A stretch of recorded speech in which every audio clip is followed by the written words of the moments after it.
Hello everyone, welcome to my channel. I am Poonam Lohan.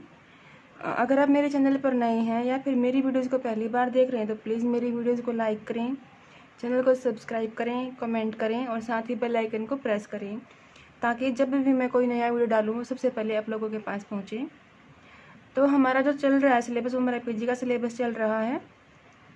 हमने बहुत सारा सिलेबस कवर कर लिया है, जिसमें हमने neurophysiological basis of learning, memory, साथ ही मैंने स्लीप के बारे में पढ़ा है। इसके साथ ही हमने अप्लाइड साइकोलॉजी के बारे में पढ़ा है कि व्हाट इज अप्लाइड साइकोलॉजी क्या होती है, आई विटनेस टेस्टिमोनी क्या होती है, और साथ ही हमने कुछ रिसर्च के टॉपिक भी इसमें कवर कर लिए हैं। तो आज हम जो स्लीप के बारे में कुछ टॉपिक्स रह गई हैं तो उसके बारे में हम आज डिस्कस करेंगे।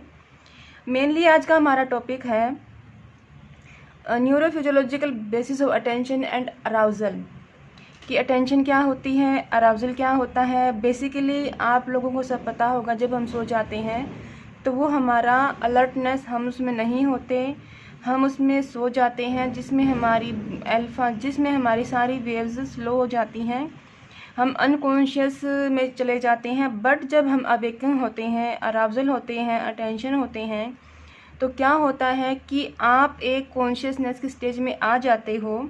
वो हम आपका क्या है, अटेंशन, या फिर आपका अराउजल, या फिर आपका अवेकनिंग। तो स्लीप में हमने पढ़ा था कि स्लीप के लिए कौन कौन से हार्मोन्स और ब्रेन का कौन सा पार्ट स्लीप के लिए रिस्पॉन्सिबल है।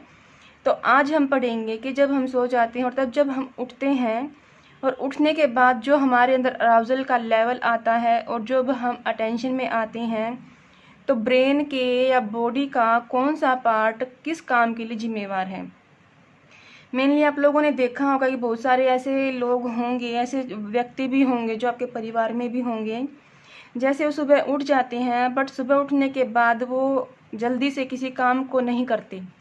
क्योंकि वे अवेकन तो हैं, उठे हुए तो हैं, बट उनमें क्या है कि अराउजल का लेवल थोड़ा सा लो है। और आपने ये भी देखा होगा कई ऐसे व्यक्ति होते हैं जो उठकर लगातार अराउजल का लेवल उसमें ऑप्टिमल लेवल होता है, जो अपने काम में लग जाते हैं और अपने काम को पूरा करते हैं। तो हम यही चीज़ पढ़ेंगे कि एक अराउजल का जो लेवल होता है वो लेवल हमारा कितने वे में होना चाहिए, कितना लेवल होना चाहिए कि ताकि हम अपने काम को कर सकें। जैसे अगर अराउजल का लेवल कम होगा तो भी हम अपना काम नहीं कर पाएंगे, अगर अराउजल ज़्यादा होगा तो भी हम अपना काम नहीं कर पाएंगे। तो अराउजल का क्या लेवल होना चाहिए कि हम अटेंशन में भी हैं और हम अराउजल लेवल भी हमारे सामने है, हमारे पास है, तो हम अपना काम कैसे परफॉर्म करेंगे। तो अटेंशन और अराउजल में डिफरेंस आपको समझ में आया कि what is attention and what is arousal. Attention है कि आप नींद से जाग चुके हो, कॉन्शियसनेस में हो, और जिस चीज़ को आप सुनना चाहते हो या जिस चीज़ पर आप फोकस कर रहे हो, आपका अटेंशन है। मेनली जैसे न्यूज़पेपर आता है, न्यूज़पेपर में हर तरह की न्यूज़ आती हैं, बट जिस पर आपकी अटेंशन जाती है वो आपके सब्जेक्ट के अकॉर्डिंग होता है या फिर आपका इंटरेस्ट का एरिया क्या है। जैसे किसी का इंटरेस्ट का एरिया है उसका एंटरटेनमेंट, यानी कि फिल्मी दुनिया के बारे में जानकारी लेना। किसी का इंटरेस्ट होता है कि उसकी जो खेल जगत है उसके बारे में इंफॉर्मेशन लेना। और कई ऐसे होते हैं कि अपने स्टेट के बारे में या फिर अपनी कंट्री के बारे में, करंट में क्या चल रहा है। तो हर कोई व्यक्ति अपने अटेंशन के अकॉर्डिंग और अपने इंटरेस्ट के अकॉर्डिंग उस न्यूज़पेपर के पेज को पढ़ता है और अपनी इन्फॉर्मेशन को ले लेता है। तो यही चीज़ें हम डिस्कस करेंगे अब आगे। तो अब हम अटेंशन की डेफिनेशन को पढ़ेंगे कि अटेंशन क्या होती है। अटेंशन कि हमारा ध्यान केंद्रित होना। एक एग्जांपल और मैं देती हूँ आपको। जैसे आप सुबह सुबह तैयार होकर कॉलेज की तरफ आते हो, तो कॉलेज से लेकर घर से लेकर कॉलेज तक के रास्ते में बहुत सारी चीज़ों को आप देखते हो, एक्सपोजर करते हो, परसेप्शन करते हो। तो ये तो नहीं है ना कि आपने हर चीज़ पर अटेंशन पे की है। आपने किस पर अटेंशन पे की है, जो आपके इंटरेस्ट का था कि हमारे सामने से कौन जा रहा है और वहाँ पर भीड़ ज़्यादा है या नहीं है, कैसे कैसे लोग हमसे मिल रहे हैं। यही क्या है, आपकी अटेंशन है, और आपको उसमें से कितना रिटेंशन रहता है। ये सारे आपके क्या हैं, अटेंशन की चीज़ें होती हैं। अब अटेंशन को पढ़ते हैं। Attention is a behavioural and cognitive process of selective concentrating on A discrete aspect of information. Discrete का मतलब होता है कि जो इन्फॉर्मेशन चल रही है हाफ में, पॉइंट में या फिर कुछ एक पॉइंट में, जो लगातार छोटे छोटे रूप लेकर अपना एक बड़ा स्वरूप बना रही है। It is a state of arousal. ये क्या है? अराउजल की एक स्टेट होती है कि जब हम सोकर उठ जाते हैं, हम अटेंशन में आ जाते हैं, तो हमारे अंदर अराउजल का एक लेवल आता है। जैसे आप सोकर उठे, सुबह आपके अंदर अटेंशन आई कि हाँ अब मुझे अपना तैयारी करनी है, ब्रेकफास्ट करना है, लंच तैयार करना और मुझे कॉलेज के लिए या फिर मुझे ऑफिस के लिए निकलना है, तो उसके लिए आपके अंदर एक अराउजल आएगा। अगर आपका मन है कि आपको कॉलेज जाना है या ड्यूटी जाना है, लेकिन आपके अंदर अराउजल का वो लेवल नहीं आ रहा, तो आप ड्यूटी पर या कॉलेज में आने के लिए तैयार ही नहीं हो गए, क्योंकि अटेंशन तो है आपके अंदर, अवेकनिंग तो है, बट एक अराउजल का लेवल भी तो होना ज़रूरी है ना। वो हम आगे पढ़ेंगे कि अराउजल का लेवल कितना होना चाहिए। द एबिलिटी ऑफ कंसंट्रेट, हमारे कंसंट्रेट करने की एक एबिलिटी होती है attention. The ability to focus and shifting it at will, कि ऐसी एक योग्यता जिस पर हम फोकस करें और फोकस करके हमारे उस इंफॉर्मेशन को हमारी इच्छा के अनुसार हम शिफ्ट कर दें। यानी कि किसी प्रॉब्लम को सोल्व करने में हम उसको शिफ्ट कर सकते हैं या अपने टॉपिक को समझने में उसको शिफ्ट कर सकते हैं। It is a major area of investigation with education, psychology and neuroscience. Attention क्या है? एक इन्वेस्टिगेशन का एक मेजर एरिया है विद एजुकेशन, एजुकेशन के साथ साइकोलॉजी में, न्यूरोसाइंस में। न्यूरोसाइंस मतलब जो हमारी न्यूरॉन की स्टडीज़ होती हैं, जो डॉक्टर्स वगैरह काम करते हैं, न्यूरो साइंटिस्ट हैं, उनके अंदर अटेंशन होना बहुत ज़रूरी है। अटेंशन के बेस पर ही वो अपने सारे काम को पूरा करते हैं। टू वॉच, टू लिसन और थिंक अबाउट समथिंग और समवन केयरफुली और विद इंटरेस्ट, किसी चीज़ को देखना, किसी चीज़ को सुनना, किसी चीज़ के बारे में सोचना और किसी चीज़ के बारे में केयरफुली और इंटरेस्ट के अकॉर्डिंग उस पर अपनी ध्यान लगाना, अटेंशन पे करना is attention. Attention is important to learning, learning के लिए अटेंशन बहुत ही इंपॉर्टेंट है। Learning is most efficient with when a person is paying attention, कि लर्निंग बहुत ही एफिशिएंट बन जाती है कब? जब एक व्यक्ति इसके ऊपर अपनी पूरी अटेंशन फोकस करता है। Poor attention can be a key sign of behaviour disorder and learning disorder. अगर आप पूरा प्रॉपर ध्यान नहीं दे पाते हो तो उससे क्या हो जाते हैं? एक तो बिहेवियर डिसऑर्डर हो जाते हैं, जिसमें हाइपर एक्टिविटी है, सोशल डिस्टेंसिंग का हो जाता है, उसके नॉर्म्स को फॉलो नहीं कर पाता। और लर्निंग डिसऑर्डर्स जैसे है डिस्फेजिया या फिर डिसलेक्सिया, डिसकैल्कुलिया, ये सब चीज़ें क्या होती हैं आपकी? Without attention. अब एक एग्जांपल देखिए कि क्लास में एक टीचर पढ़ा रहा है, बट कुछ स्टूडेंट ऐसे हैं जो फिजिकली वहाँ पर प्रेजेंट हैं, बट मेंटली क्या है, वो वहाँ पर प्रेजेंट नहीं है, वो अपना फोकस वहाँ पर नहीं दे पाते, वो पूरी अटेंशन के साथ क्लास में नहीं बैठ पाते। तो क्या होता है? उनकी अटेंशन पुअर हो जाती है, वो उस चीज़ को सीख नहीं पाते और इससे क्या है, उनमें लर्निंग डिसऑर्डर आ जाते हैं। साथ बिहेवियर डिसऑर्डर का मतलब क्या है कि वो क्लास में अटेंशन पे ही नहीं कर रहा, उसको डिसिप्लिन का नहीं पता, तो क्या है, उसके बिहेवियर में भी डिसऑर्डर आ जाएंगे। इज़ दैट क्लियर कि अटेंशन क्या है? ये हमें अगर क्वेश्चन हमारे एग्जाम में आता है तो हमें इसको इंट्रोडक्शन में ऐसे लिखना है। सबसे पहले आप अटेंशन को डिफाइन करेंगे कि व्हाट इज अटेंशन। हो सकता है अगर आप पॉसिबल हो तो आप इसमें इसकी थ्योरीज भी, आप एक थ्योरी या दो थ्योरी आप लिख सकते हो, जैसे फिल्टर थ्योरी आप इसमें लिख सकते हो और टाइप ऑफ अटेंशन भी आप इसमें दे सकते हो, सेलेक्टिव अटेंशन, सस्टेंड अटेंशन और विजिलेंस की हो जाएगी आपकी, तो आप वो कर सकते हैं। अब है neurophysiological base of awakening and arousal, कि हमारे अवेकनिंग का और हमारे अराउजल का न्यूरोफिजियोलॉजिकल बेस क्या है। ये है arousal is a physiological and psychological state of being awaken, कि अवोकन जागने के बारे में या फिर अलर्ट होने के बारे में एक अराउजल क्या है आपका? फिजियोलॉजिकल और साइकोलॉजिकल एक स्टेट होती है। It involves activation of the ARS, कि जो हमारा ARS होता है, ARS आपका क्या है? मैंने लास्ट वीडियो में आपको बताया था कि RA क्या है? Reticular activation system. इसके दो पार्ट होते हैं, ARS और सेकेंड इसका होता है DRAS। ए से क्या होगा आपका असेंडिंग रेक्टिकुलर एक्टिवेटिंग सिस्टम और डिसेंडिंग रेक्टिकुलर एक्टिवेटिंग सिस्टम।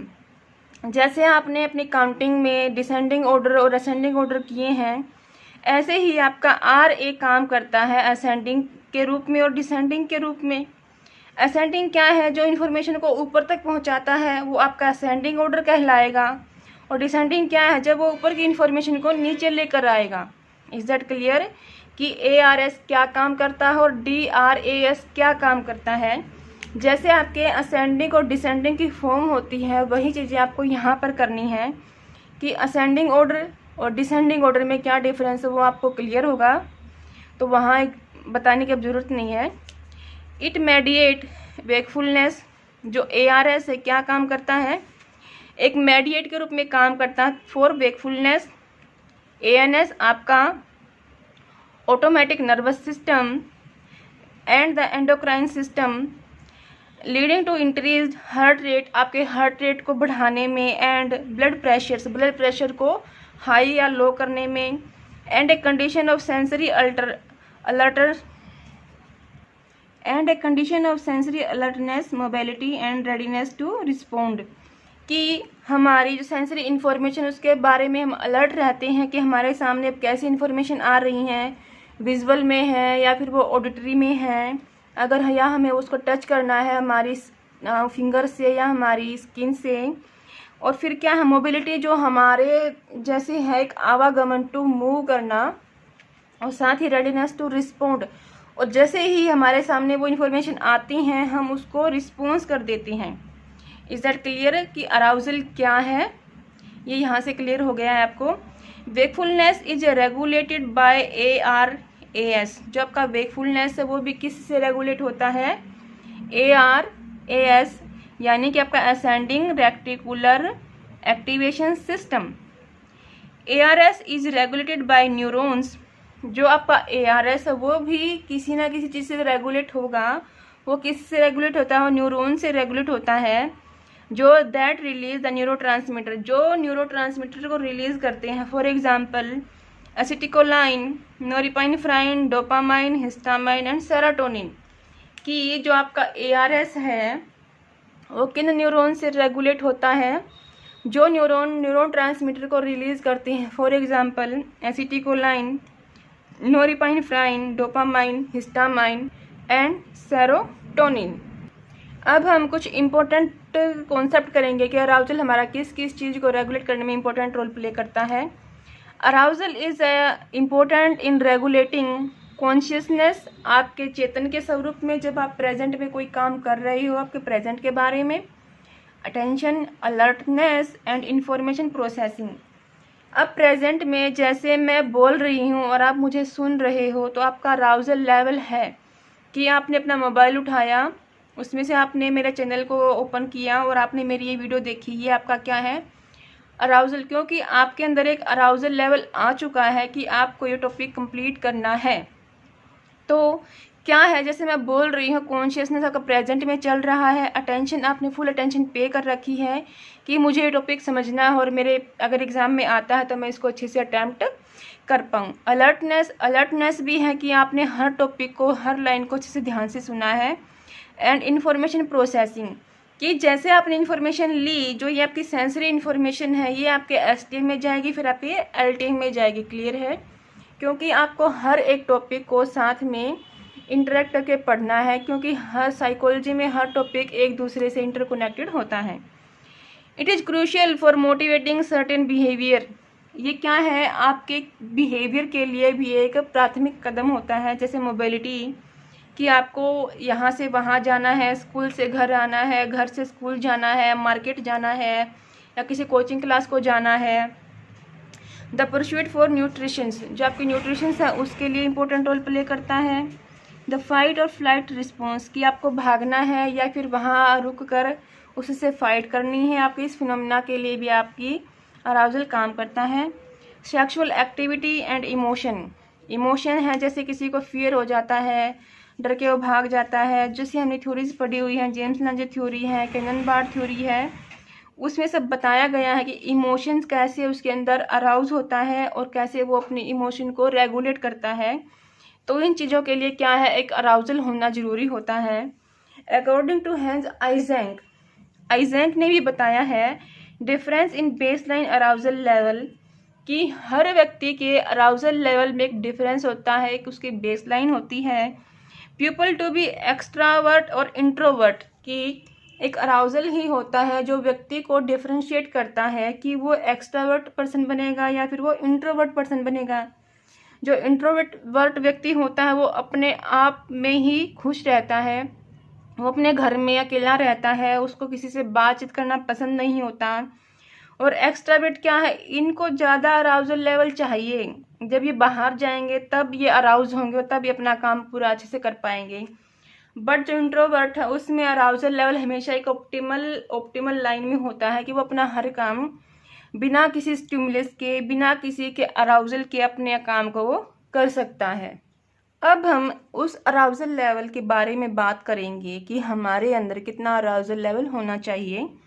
यहाँ पर हम यार्कस डॉडसन लॉ को पढ़ेंगे, क्योंकि इन्होंने बहुत ही अच्छा एग्जाम्पल दिया है और उन्होंने ये बताया है कि हर व्यक्ति में इतना एक लेवल होना चाहिए कि वो अपनी परफॉर्मेंस अच्छे से कर सके। फर्स्ट ऑफ ऑल हम इसकी डेफिनेशन को पढ़ते हैं। इसने क्या बोला है, state that an optimal level of arousal for a performance exist and too little or too much arousal can adversely affect task performance. इन्होंने ये बोला है कि हमारे अराउजल के लिए हमारे पास एक ऑप्टिमल लेवल होना चाहिए, तो ही हम अपने परफॉर्मेंस को अच्छे से परफॉर्म कर पाएंगे।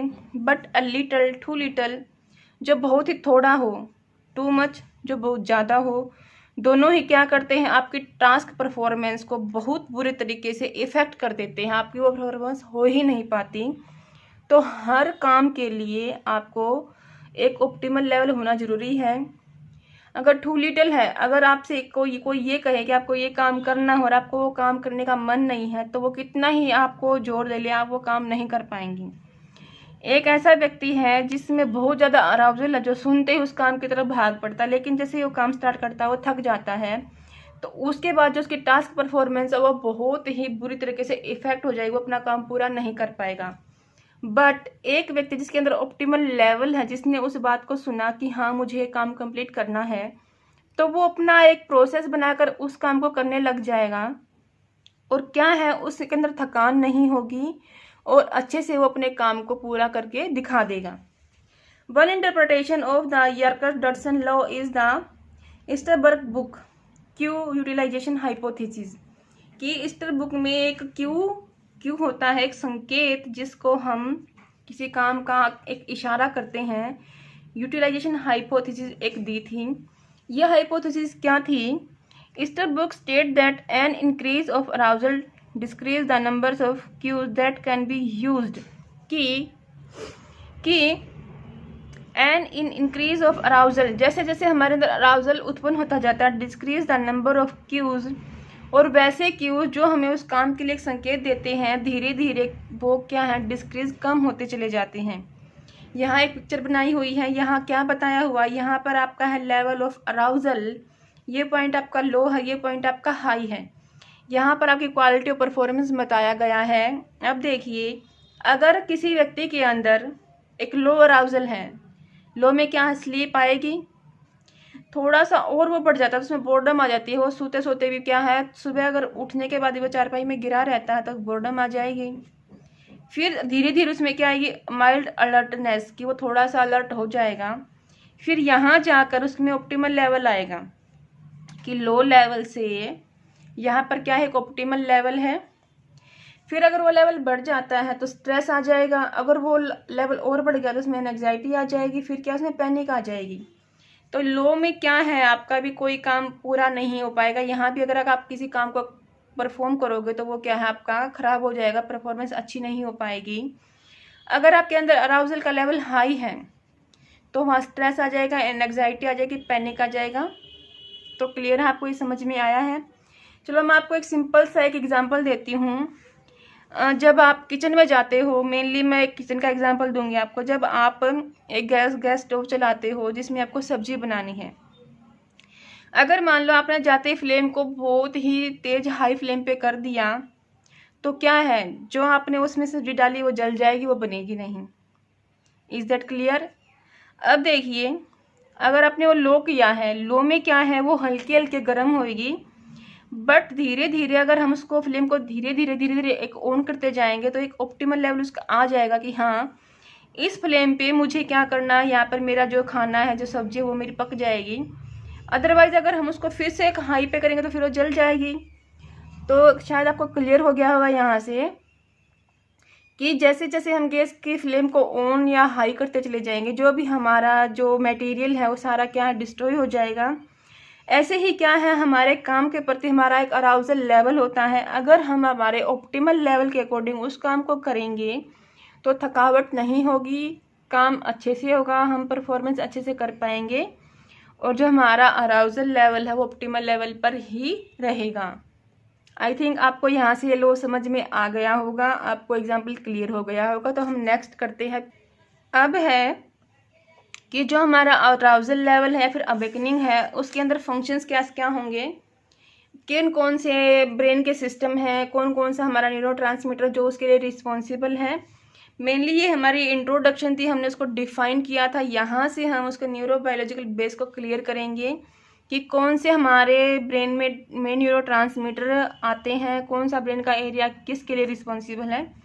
फर्स्ट ऑफ ऑल यहाँ पर होता है आपका फर्स्ट जो हम करेंगे नोरएड्रेनर्जिक सिस्टम, यानी कि जो हमारा होता है ये सिस्टम है, ये क्या होता है, is a bundle of axon that originate in the locus coeruleus. मैंने आपको लास्ट वीडियो में बताया था कि लोकस कर्कुलस क्या होता है, ये हमारे पोन्स के फोर्थ वेंट्रल का पार्ट होता है और यहाँ पर हमारा नोरएड्रेनर्जिक सिस्टम काम करता है। अब देखिए, जो हमारे पोन्स का डोर्सल रूट है, जो आप लास्ट वीडियो को आपको देखना पड़ेगा, वहाँ पर मैंने क्लियर बताया कि लोकस कर्कुलस क्या होता है। ये हमारे पोन्स के फोर्थ पार्ट का डोर्सल रूट का पोन का होता है, ये यहाँ पर इसका गेट होता है, डोर्सल पोन में इसका गेट होता है। फिर इसके अंदर लोकस कर्कुलस होता है। लोकस कर्कुलस क्या करता है, नोरएड्रेनर्जिक सिस्टम यहाँ पर काम करता है।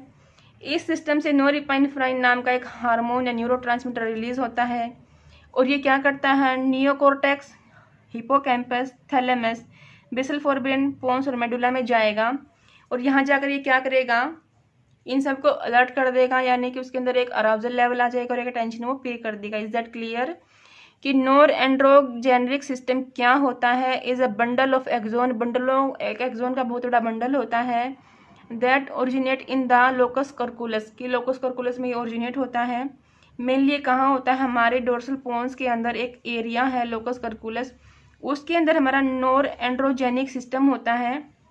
इस सिस्टम में नोरेपिनेफ्राइन नाम का एक हार्मोन या न्यूरोट्रांसमीटर रिलीज होता है और ये कहाँ कहाँ जाता है, आपके नियोकॉर्टेक्स, हिपोकैम्पस, साथ थैलेमस, बेसल फोरब्रेन, पोन्स और मेडुला में जाता है। तो वहाँ से क्या है, एक अलर्टनेस ये ब्रेन को दे देता है कि अवेकनिंग है, अराउजल आप काम करें। और मेनली क्या क्या काम करता है, अटेंशन पे करना, vigilance, behavioural activation, sensory information और अलर्टनेस। विजिलेंस आपने देखा जो CID वाले होते हैं उनमें बहुत ज़्यादा विजिलेंस होता है कि हर चीज़ को वो अच्छे से देखते हैं और सबूत ढूंढ लेते हैं। तो क्लियर है कि नोरएड्रेनर्जिक सिस्टम कैसे काम करेगा, ये कहाँ पर होता है, कौन सा इसमें से ये हार्मोन सीक्रेट होगा ब्रेन की, किस किस एरिया में जाएगा और किस तरीके से काम करता है और किस तरीके से वो अलर्टनेस लेकर आता है। सेकंड है एसिटाइलकोलिनर्जिक सिस्टम, कि एसिटाइलकोलाइन नाम के हार्मोन जो रिलीज होते हैं वो कैसे कैसे काम करते हैं। It's neuron located in the pons and basal forebrain, कि जो एसिटाइलकोलिनर्जिक सिस्टम होता है इसके न्यूरॉन्स आपके पोन्स में और आपके बेसल फोरब्रेन में लोकेटेड होते हैं, यहाँ पर होते हैं। मेनली ये क्या काम करता है, अराउजल का एंड आपका वेकफुलनेस का, अराउजल एंड वेकफुलनेस का ये काम करता है। मेन एरिया क्या होता है इसका, main area is RA reticular activation system, thalamus and basal forebrain. तो ये क्या करता है, जब ये एसिटाइलकोलाइन जनरेट होता है ये हमारे RA reticular activation system, thalamus और बेसल फोरब्रेन में जाता है और वहाँ जाकर क्या बोलता है, ये डिक्लाइन इन EEG वेव्स, जो हमारी EEG वेव्स हैं उसमें कमी आनी शुरू हो जाती है और फिर क्या होती है, हमारी नींद खत्म हो जाती है, हमारे अंदर अराउजल और वेकफुलनेस आ जाता है। क्लियर है आपको एसिटिकोलिनर्जिक सिस्टम कैसे काम करता है। थर्ड आपका सेरोटोनिक या सेरोटोनिनर्जिक सिस्टम। सेरोटोनिन को हम 5-HT भी बोलते हैं। अगर कहीं 5-HT आपका आ जाता है तो आप समझ जाएंगे कि ये किसको बोल रहा है, रिप्रेजेंट कर रहा है, आपके सेरोटोनिन को रिप्रेजेंट कर रहा है। ये क्या काम करता है, वेकफुलनेस का, अलर्टनेस, लोकोमोशन और मूड, ये सब क्या करते हैं, आपके क्या काम है इनके, वेकफुलनेस का, अलर्टनेस का, लोकोमोशन का और मूड का ये काम करता है। ये कहाँ पर होता है, मेनली आपके राफे न्यूक्लियाई में होता है। राफे न्यूक्लियाई भी मैंने लास्ट वीडियो में बताया था जब मैंने स्लीप की स्टेजेस करवाई थी, स्लीप का बायोलॉजिकल बेसिस करवाया था, वहाँ अच्छे से मैंने क्लियर कर रखा है कि राफे न्यूक्लियाई क्या होता है, तो आप वहाँ कर पे देखें। और राफे न्यूक्लियाई कहाँ होता है, आपका RA के अंदर होता है, यानी कि रेक्टिकुलर एक्टिवेशन सिस्टम के अंदर आपके राफे न्यूक्लियाई होती हैं।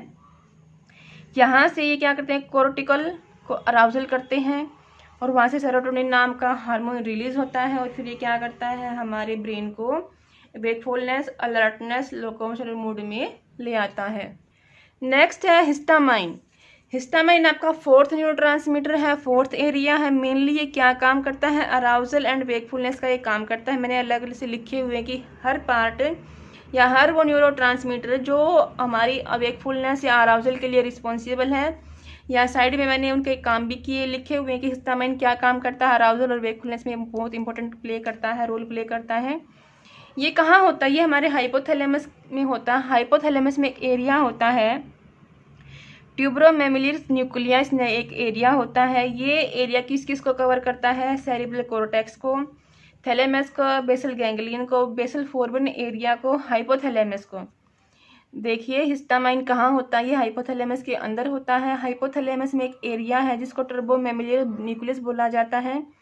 ये जो ट्यूबरोमेमिलिस न्यूक्लियस है किस किस को कवर करता है, सेरिब्रल कोर्टेक्स को, थैलेमस को, बेसल गैंग्लिया को, बेसल फोरब्रेन को और हाइपोथैलेमस को।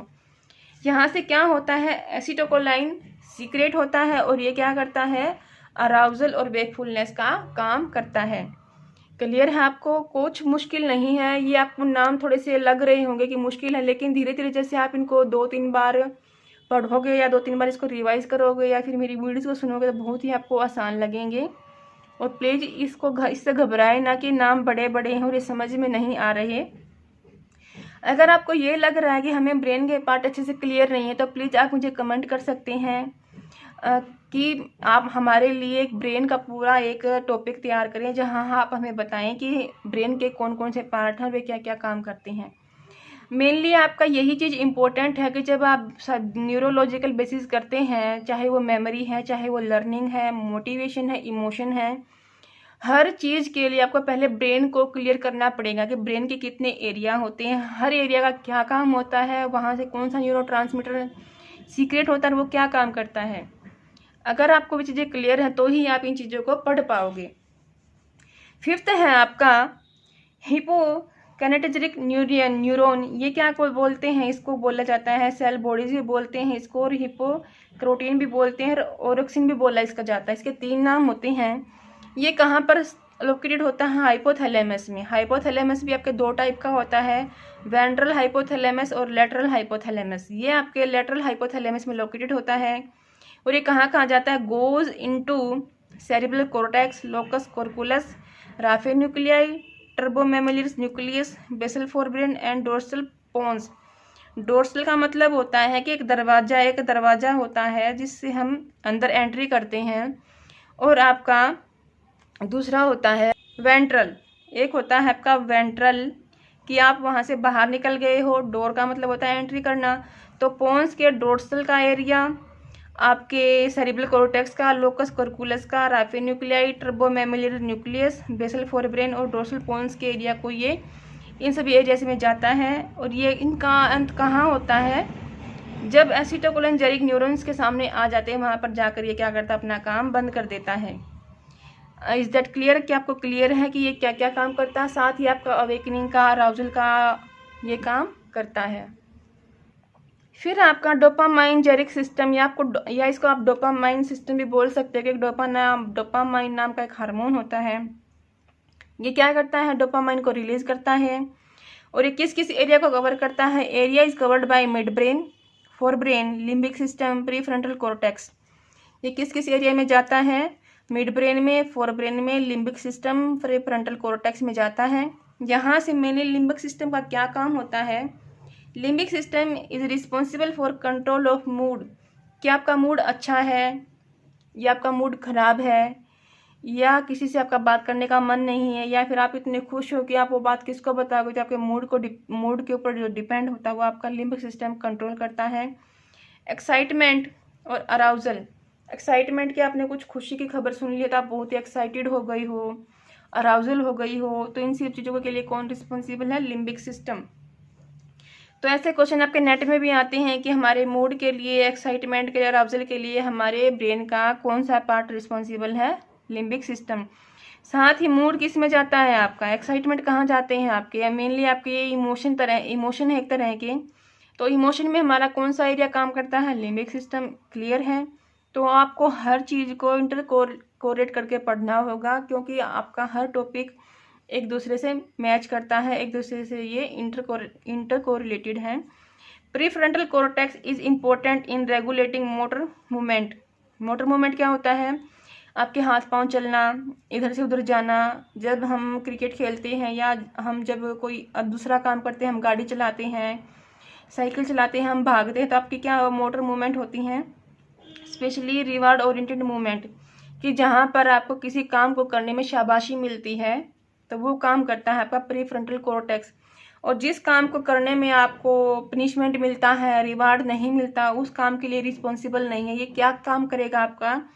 ऐसे मोटर मूवमेंट जहाँ पर आपको रिवार्ड मिले, रिवार्ड ओरिएंटेड मूवमेंट, कि जब आपने कोई ऐसा काम किया जिससे आपको रिवार्ड मिलता है और आपको पनिशमेंट नहीं मिलती, उस काम के लिए आपका कौन सा एरिया रिस्पॉन्सिबल है? Prefrontal cortex. तो डोपामाइन क्या करता है? डोपामाइन नाम का हार्मोन रिलीज करता है। ये जो डोपामाइनजेरिक सिस्टम है किस किस एरिया को कवर करेगा? आपके मिड ब्रेन को, ब्रेन को, लिम्बिक सिस्टम को, प्रीफ्रंटल कॉर्टेक्स को।